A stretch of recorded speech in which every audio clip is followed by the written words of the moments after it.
The Persona series has always had a lot of hype around it, and it's well deserved too.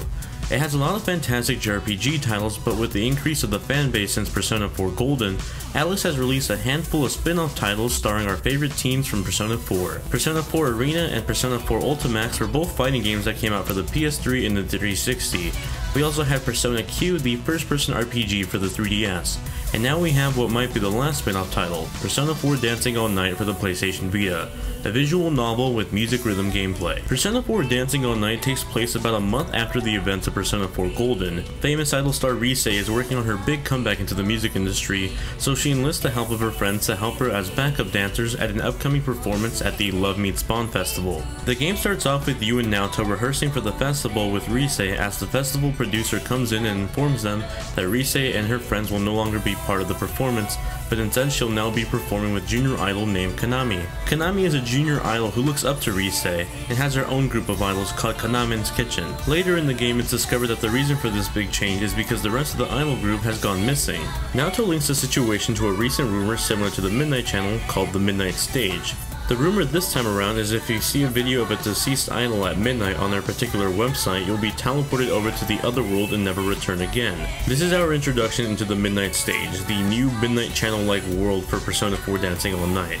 Now it's up to you and the investigation team to rescue the missing idol group from this new world. In this world, the team can use their personas, but not in the act of violence. Instead, they must sing and dance to fight off the shadows, which is where the rhythm gameplay comes in. At first look, the game looks like a Persona version of a Hatsune Miku game on the Vita, but honestly it's more of a visual novel than a music game. Throughout the story mode of the game, you'll spend a lot of time reading conversations between characters with a few dance performances here and there. The story is just as polished as any other Persona game, and that's why it doesn't really feel like they're just milking it with this game. It actually feels like a pretty good Persona game. It also has some similar themes to like the rest of the series, like finding your identity and using the insecurities of one to attack them.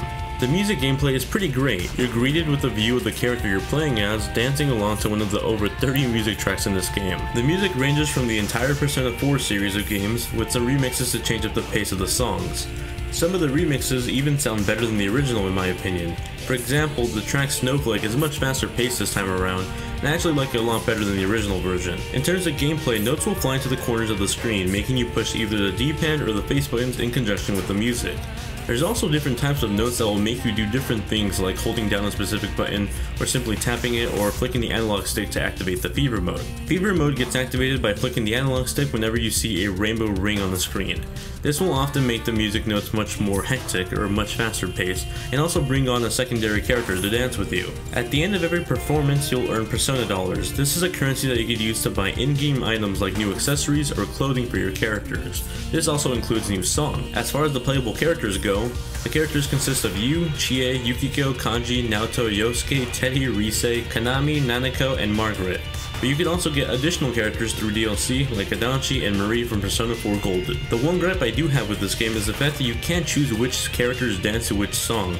It's predetermined by the game itself, so I can't make Rise dance to Time to Make History or any other combination I want. Despite that minor gripe, Persona 4 Dancing All Night is a pretty great game.